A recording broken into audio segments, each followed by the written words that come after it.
Assalamu alaikum wa rahmatullahi wa barakatuh. May the peace, blessings, and mercy of Allah be upon you all. My name is Ismail Bilal Salim, Imam Ismail Bilal Salim, coming to you live from Masjid William Salam, very close to 1 o'clock. What I'm supposed to be doing for today, it was, initially called comparative religion. It should also be, I want it to be somewhat of a ta'lim. Ta'lim means an education. The root of that word is alim, alima, meaning knowledge, or the word in it is ilm, meaning knowledge. So you should be seeking knowledge. Knowledge is a right of all believers. It's a right of all people, period. Gaining knowledge, information, and intelligence. Our mind is designed, assalamu alaikum, sister, for us to grow in knowledge, to learn and gain knowledge. So what I wanted to do was take a step back and kind of focus on the reason for learning, for gaining knowledge. In the khutbah on Friday, I was talking about shame, or something that means shame. It also means modesty. It also means self-restraint. It's called hayya. It is in connection with taqwa, and is in connection with iman. So modesty is in connection with your God consciousness. It is also in connection with your conviction, your belief in God. So ta'lim, or knowledge, is one thing, but there's something that I want to talk about before that is relative to that. It is wasting your time. I was looking for a book for some reference today, and it's this book that I really like. It's called When You Hear Hoof Beats, Think of a Zebra. In that book, it's a story about a king who was giving out a large amount of gold to anyone who could do the most amazing feat. So people were doing all these different amazing things. And then there was one man who came, and he had a needle with a small hole at the top, and he had a thread, and he would go have somebody step maybe 50 feet away, and he would throw the thread, and he threw it into the hole, or into the eye of the needle. And everybody was amazed. They were going crazy about this. And the king came up to him and said, "That was a great feat that you did. That was the best feat that we've seen all day. How long did it take for you to learn to do that?" He said something like 30 years. So the king gave him the treasure. He also gave him 30 lashes for wasting 30 years of his life to throw a needle into the eye. Throw a thread into the eye of the needle. So the point of the story is, wasting your time is also something that you want to avoid at all costs. We all have some recreation. We all have some things that we want to do. We can't be serious and working and praying and playing all times. We need some time to relax, but wasting your time is one thing you don't want to do. You want to minimize that. So what you can fill your time with is seeking knowledge. So today I want to give you a story about someone seeking knowledge and the power of knowledge. I know that my initial audience, my predominant audience is African American, right? Most people that I know are African American. So I want to give a story that is relative to them. So I want to give them a story that is relative to them. This story, how you doing, mama, is about, it's called A Story of Mattie Jackson. Hold on one second. People, no, you know what? No, hold on one second.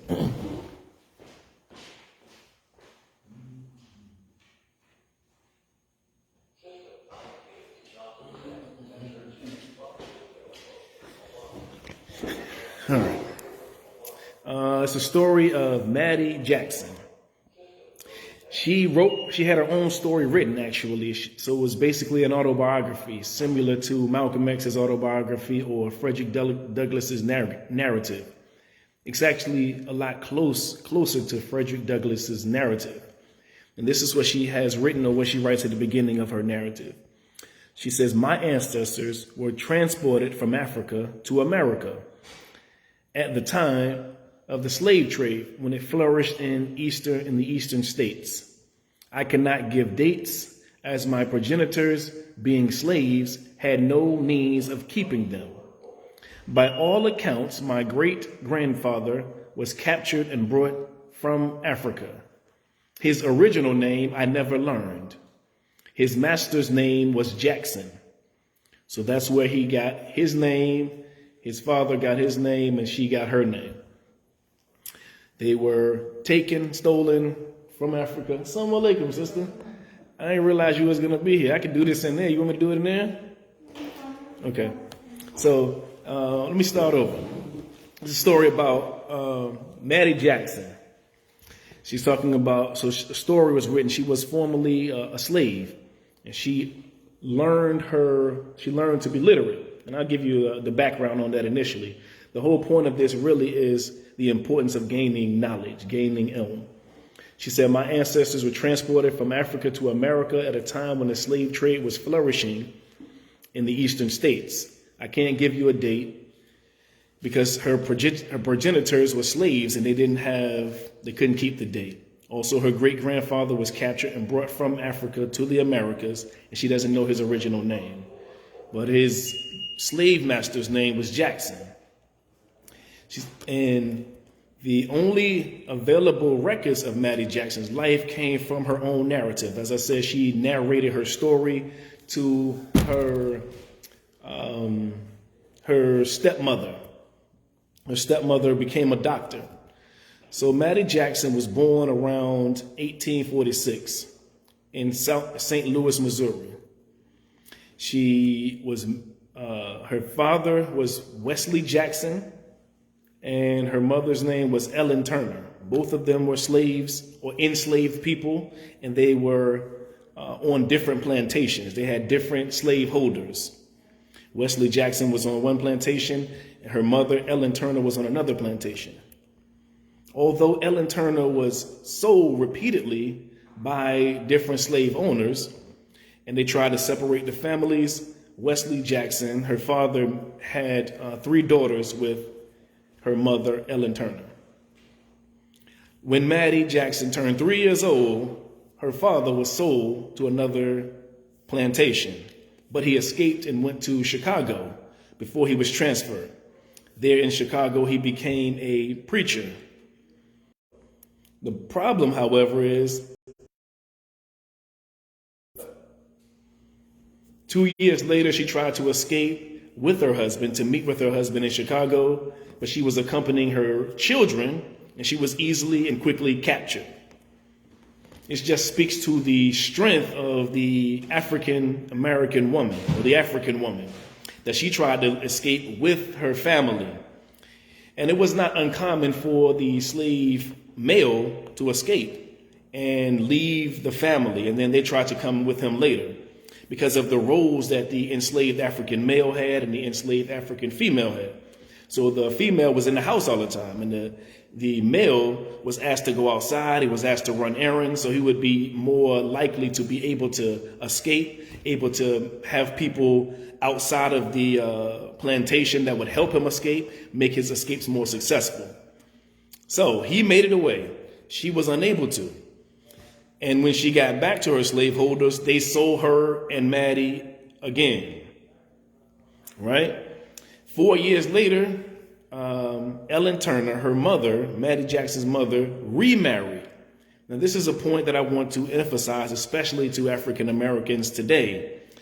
As I have been saying and trying to emphasize marriage, the African American woman is the least likely to be married. This is the antithesis of African culture for the African people. She is in the most torturous situation possible. The situation, the travesty of slavery. She still, however, was married once, and when her husband escaped, she married a second time. This is how important marriage and the bond of marriage is. She married a man named George Brown, and the couple had 2 sons. And George Brown escaped slavery to go to Canada. Ellen assisted him as well. She tried to make it with him, also having children. She was unable to. She was unsuccessful in escaping 6 different times. And her new slaveholders were named Mr. and Mrs. Lewis. And they figured that Ellen Turner, this is Mattie Jackson's mother, they figured that she was tamed, that she was basically broken from trying so many times to escape and never being able to. So she went to work into the house of Mr. and Mrs. Lewis. And while she was working, one of her sons died. So her son died. 2 of her husbands have left her. So they figured that she had lost all hope.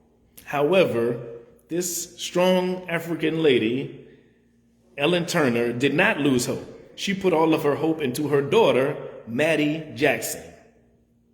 Now, at this time, it's the beginning of the Civil War, and Union troops are stationed very closely to the plantation that she's on, the plantation that Ellen Turner and her daughter, Mattie Jackson, are on. So one of the things that slaveholders or slaves would do, or the enslaved, I got to remember to use that word. I hate saying slaves. Now somebody's calling me. Everything is going on today, right? The phone ringing. So one thing that they would do is eavesdrop. They would definitely listen in on what the slaveholders were doing, right? And inform other people of this. They perfected this form of eavesdropping and listening in on what the slaveholders were saying. Because at that time, and obviously throughout slavery, it was illegal to teach slaves to read and write. Now, the other thing I just realized that I forgot to show you here is this story came from this book called Self-Taught. And as you can see here, there's a daughter teaching her mother how to read and write. So this is, again, the whole purpose of this talk is about the importance of knowledge and reading and writing and gaining education, knowledge, period. So one of the ways the enslaved got information was from eavesdropping. And because they couldn't read or write, they would tell each other information, and that's how information was transmitted. And another way was they would use their perception of what they thought was going on around them with the slaveholders, and they had a keen sense of memory. They had a very good memory. Now, this is very important to the Muslim because we think about the Arabs during the time of Muhammad, the Prophet sallallahu alaihi wasallam. When literacy was very low, about 98% of the people were illiterate. They couldn't read or write. Now, it's something interesting I just read is that this doctor was saying that because we have literacy now, because we are able to read and write, it has weakened our ability to memorize things. Our minds have become less sharp because we are relying upon written records. We know that that's written somewhere, so we don't have to remember it. So in those times when people were unable to read and write, the memory was very sharp. That's how people were able to remember the Quran. And during this time, during slavery, people were able to remember a large number of things because they weren't able to read and write. They knew they had to focus their minds on remembering things. So at this time, the enslaved had a very keen sense of memory. In this book, it tells a story about a slave boy whose name was John Quincy Adams, of all names, right? This young boy. So I was talking initially. It says that they didn't know the name of the African that came here, right? Because his name was taken and they gave him the name Jackson. Now, this little boy was named John Quincy Adams. They named him after a president. So not only was his last name not a name of his family, but his first and middle name was not even a name they had chosen for him. So I just wanted to emphasize the importance of African Americans, specifically regaining your names, regaining your identity, your culture, where you came from. They named this little boy John Quincy Adams, right? Named him after a president who probably owned slaves. I didn't even research that, but I'm sure he did. And his son was John Adams. I think he was the 6th president. His father, was John Adams, was the 2nd president. So, it's important that we regain our own identities back. So at any rate, this little boy did a great job in eavesdropping. He would listen to the white slaveholders and white people around him, and whatever they would say, he would sit around and memorize what they would say and then bring it back to the other people who were enslaved. He would also go home and repeat it to his parents, and his parents would encourage him to continue doing this, especially as you remember, I said this is during the time of the Civil War. So it is some of the African men are enlisting into the war to fight for their own freedom, and the enslaved are starting to get a sense that maybe we're going to be free someday. So they start eavesdropping even more. And many of those slaves who were unable to read and write, they would scout this information and give it to those people who were literate so they could articulate it to everyone else and explain what was going on. There's even a mention by Booker T about this process of eavesdropping and remembering all the information and then bringing it back to the rest of those people who are enslaved. Booker T mentioned this as well as mentioned it as gathering information. He called it, what did he call it? Like eavesdropping telegrams, something to that effect. But anyway, Mattie Jackson and her mother were able to read and write. Mattie never explains how her mother is able to learn language or learn how to read and write, but they're able to read and write just enough to read newspaper headings. So the Union troops would come past their house and leave them newspapers. And they would read the newspapers saying, okay, the Union has won this victory in the Civil War. They won this battle. And it would give all of the slaves around them some encouragement. Now, this brings to mind the narrative of Frederick Douglass. He was unable to read. He gained his ability to read because his slaveholders were really wealthy and they had an abundance of food. So what he would do is steal some of the bread and give it to those poor white people, white kids around him, and they would teach him words. So he would give them literal bread for the bread of knowledge. And then ultimately, he got older and he realized that he was not fit for this slavery thing. So he fought his slave master and ultimately escaped and got his own freedom. The same thing is true here. So the Union troops would give them these newspapers and they would see how people are fighting for their freedom and it would embolden them. So they got this information and the slaveholders, they would get in front of the slaveholders and start taunting them like, one day we're going to be free. One day we're going to get out of here. And this erupted into an argument. They were in the kitchen one day. Mattie Jackson's mother, Ellen, was in the kitchen with Mrs. Lewis, and they started arguing. Mrs. Lewis started saying disparaging things about Abraham Lincoln. She called him long-legged, and she was mocking him, saying that he was trying to have her children on an equal footing with the N-word. She said she would rather die and rather that her children die than to be equal to the N-word.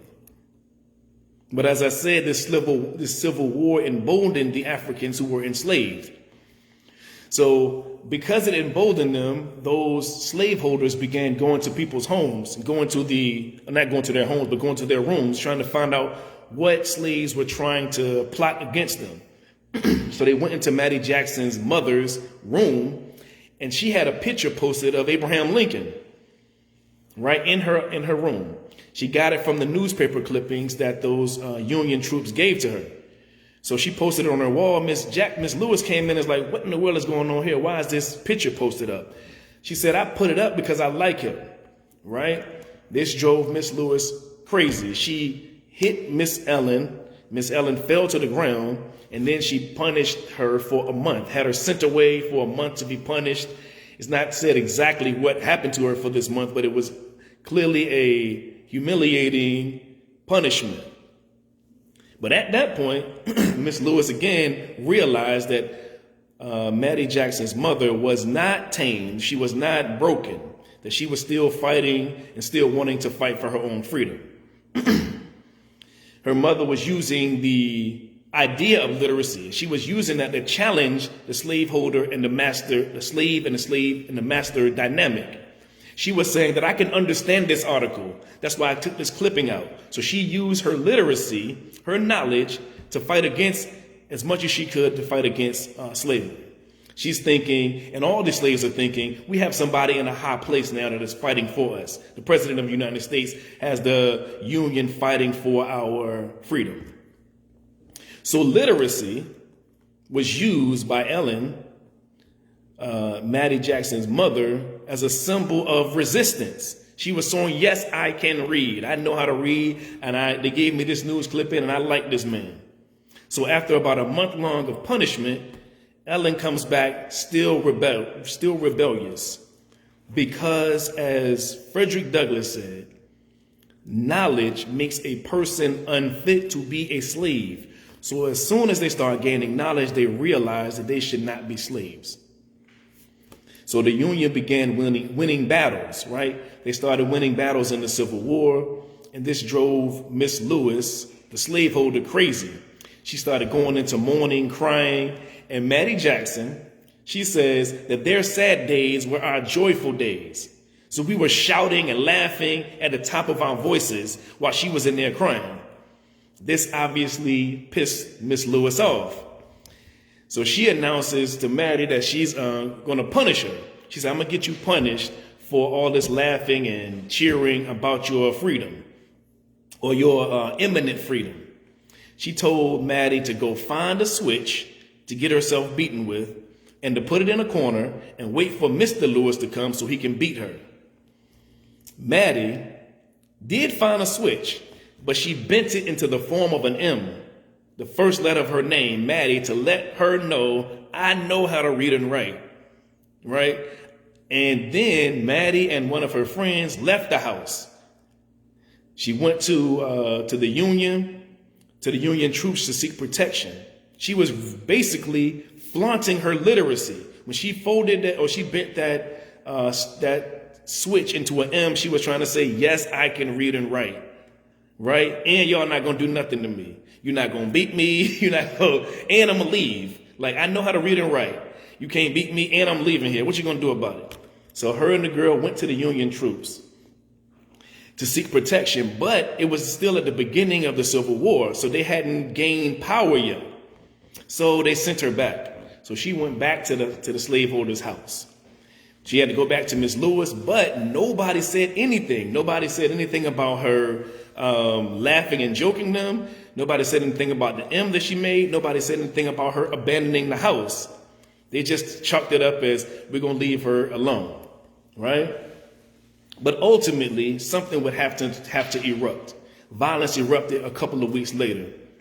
Mr. Lewis came home, and Mrs. Lewis started complaining that Mattie hadn't done her chores in the house. She hadn't cleaned up. She told Mr. Lewis that Mattie hadn't cleaned up. So he asked Mattie. Mattie said, yeah, I cleaned up. She was lying. She said, yeah, I cleaned up, right? So she's in direct defiance to her mistress. She's basically saying, no, she's lying. Miss Lewis goes crazy and hits her. Then Mr. Lewis hits her. She falls to the ground. Then he grabs her, throws her into another room. Then he throws her on the floor, put his knee into her stomach, slaps her, and then starts punching Mattie. Now, Mattie is a teenager at this time. He throws her down. When Mrs. Lewis hit her, he hit her with a stick and bust her head open. Her head started bleeding. Then he throws her into the room. Then he puts his knee on her. Then he slaps her. Then he starts punching her. Then her mother, Ellen, grabs him to stop him from beating his daughter. And Mattie says, over in recalling the story, she says that she gave him a good fight. So she put up a good fight, and then her mother, Ellen, was known for fighting men, known for giving, or for at least standing her ground with fighting men. So Mr. Lewis realized that he didn't want to fight both of them. So he got into his carriage and drove away. He just left them totally, right? Miss Lewis is even more pissed. She realizes that he can't control them. He can beat one of them, he can't beat both of them together, and they are basically bucking. They're fighting against him. So what does she do? Well, Mattie goes to the Union troops again, trying to seek protection. She goes with the bloody clothes that she has on, saying openly, I want to be free. But it's still in the beginning parts of the war, so they can't protect her. Mr. Lewis comes and says, I want my property back, and the Union troops give Mattie back to him. Mr. Lewis and Mrs. Lewis sold Mattie and her mother, and she had a sister and a brother, sold them to another family. Eventually, Mattie Jackson did escape slavery. But before this, I want to say this, because they've been sold multiple times. Her mother tried to escape 6 times. One of her father escapes. Her stepfather escapes. So this just reminds me how much I have disdain for that Kanye West person who says slavery was a choice. When your choice is death or a brutal beating or to separate your family, then it's not really a choice. It's a choice made under duress, made under distress. So anyone who would minimize their struggle is a bad person. As I said, I could slap Kanye West right now. What would he do? I mean, he would not fight a slave master. He wouldn't fight a slaveholder. He wouldn't try to run away. I don't think he would. So why would you say that slavery was a choice or belittle anyone who experienced these horrific things? But back to this.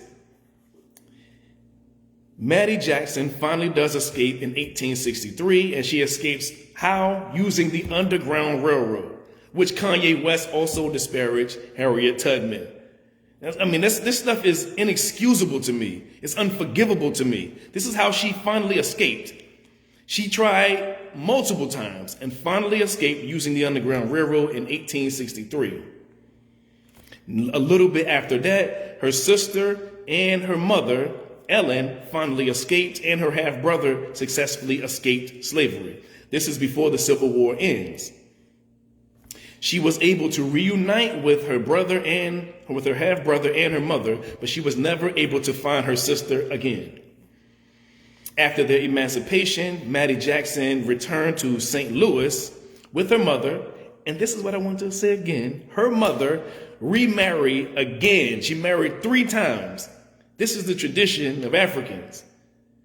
She got married 3 times. She didn't say, oh, I don't want to be married anymore. She's in the most traumatic situations possible, and 2 of her husbands left her for freedom. She married again. Shortly after that, she settled in St. Louis, and Mattie Jackson's stepfather, who went to Canada, heard about her and her brother, sent for them, and they live in Lawrence, Massachusetts. And this is when she becomes acquainted with her stepmother, who is a doctor, who's a physician, and she's able to write, and she wrote the story of Mattie Jackson's story. And you can buy this now if you want to, right? So she settled in Lawrence. She started studying formally. So she had enough education to read newspapers and newspaper clippings. This is how much of a pursuit of knowledge that she had. After she gained her freedom, went through all of that, she wanted to get formal education. She said, these are her words, I now began to feel that as I was free, I learned to read and write. I would advise all young, middle-aged, and old in a free country to learn to read and write. So she was taking it upon herself to teach other people, encourage other people, advise other people who were enslaved to young, middle-aged, and old to read and write. She had learned formal education. And then she wanted more education. She said that her teachers were not sufficient in teaching her any more information. So she got as much knowledge as she could from one teacher. And then what she did was she had her story written down in order so she could sell it, so she can continue her education. This is how important knowledge was to this lady, to Mattie Jackson. So in her book, she writes and asks her readers, she says, buy my little book to aid me in obtaining an education that I may enable to do some good on the behalf of the elevation of my emancipated brothers and sisters. So she said, buy this book so I can help those brothers and sisters gain more knowledge. That's what this book is for. That's what all of this is for her to gain as much knowledge as possible so she can give it to other people, especially those people who are enslaved with her. So those Africans that first came to the Americas, they were the most fierce in fighting oppression. They are the ones causing most of the rebellion. Every time they brought those enslaved Africans to the Americas, they bucked the most. They fought the hardest. They were the most rebellious. As I've told you before, they had laws written saying that these certain Africans, these Muslims, we don't want them coming and associating with these other enslaved people because they keep telling them to rebel. They were so rebellious, they wrote laws to stop them from coming here. Don't take those Africans. They're crazy. Right? So they were the most fierce. But the second most fierce people were those people who were indoctrinated, who were born into slavery, born in America. They were mentally enslaved, but that only thing that broke that mental enslavement was knowledge. When they gained knowledge, they realized that they were not supposed to be slaves. That's why knowledge is important. That's why Ta'aleem is important. That's why learning continuously until you die is important. That's why I do this, why I try to read books and learn as much as I can. So the common denominator between those people who came to the Americas and those people who were enslaved and learned and then fought against slavery was knowledge. As Frederick Douglass said, when you have knowledge, it makes you unfit to be a slave. Marcus Garvey said, never forget that intelligence rules the world and ignorance carries the burden.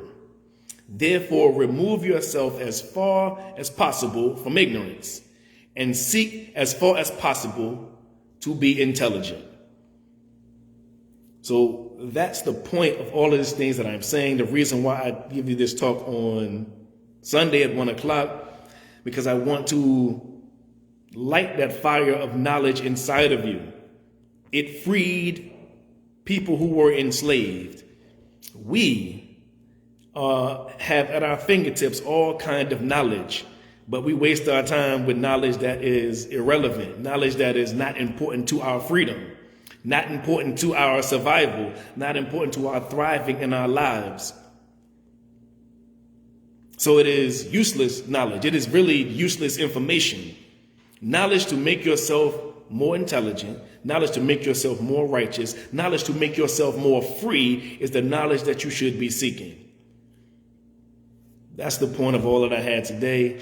Hopefully this story is inspiring. It was very inspiring to me. When I read Frederick Douglass's narrative, it was quite inspiring to me. Once he started learning how to read and write, he fought his slave master almost immediately. The same thing is true here with these sisters. These women learned something. And they never said exactly how her mother learned how to read and write, or when she taught her daughter how to read and write. But that knowledge of herself and knowledge of that little bit of knowledge made her want to strive to learn as much as she could. And that should be lit inside of all of us. We can teach one another. Like I said here, this book is self-taught. So after the Civil War, they give stories about those people who made it a law for you not to read and write. So when they were able to, the first thing they did was read and write and start teaching each other. That should be something that we are striving for today. In fact, let me see if I can find this. In Virginia, so they started during the Civil War, during the time of the Civil War is when the enslaved Africans were emboldened. In North Carolina, they started making a law saying you can't teach people how to read and write. Now, before this, in slavery, it was an unwritten rule. You didn't have to write a rule. Everyone knew not to read and write. But because they were fighting for their freedom, the enslaved people started being more emboldened. So in Virginia, they moved against African-American literacy also. In the spring of 1831, Virginia rendered unlawful all meetings of free Negroes or mulattoes at any schoolhouse, church, meeting house, or other place for teaching them reading or writing, either in the day or the night or for whatever pretext.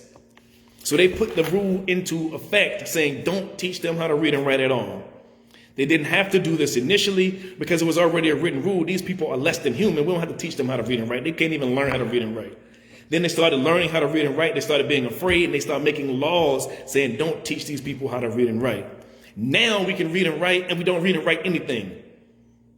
Now it's free for us to learn all this information, but the only thing we know is how many points LeBron James scored, and how many assists he had.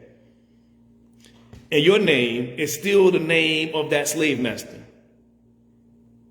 I told you, the lady did not know her great-grandfather's name, so they named him Jackson.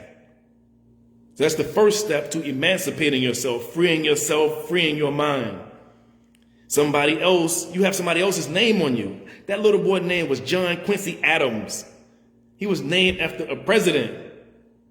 His parents didn't want to give him that name, but that was the only name they gave him, the only name he could receive. You think of John Quincy Adams. Do you think of an enslaved little black boy? When I saw the name, I had to read it 3 or 4 times just to make sure I was understanding it correctly. Because when I think of John Quincy Adams, I think of one of the former presidents, an old white guy. They named him after an old white guy who was probably a slaveholder. That's who we all are named after. I seek knowledge always, always. Everything you learn, everything that you know, embark it, give it to other people. That's a tradition of ourselves. We have broken that tradition. The only thing we teach each other now is useless information. We was eavesdropping. They was learning letters from people. So this is what the slaveholders would do. They would start spelling words out like you do your child. You know, when parents are talking and they don't want their child to understand something when you're a little child, they would spell it out. That's what they were doing in front of the Africans. So the Africans would start memorizing the letters and going home and telling people who knew how to read and write, and they would collect the words and realize what they were trying to hide from them. Information is right at our fingertips for our emancipation, for our freedom to be totally and completely free. But for whatever reason, we indulge in useless information. Let us gain knowledge that is helpful. Peace. Assalamu alaikum.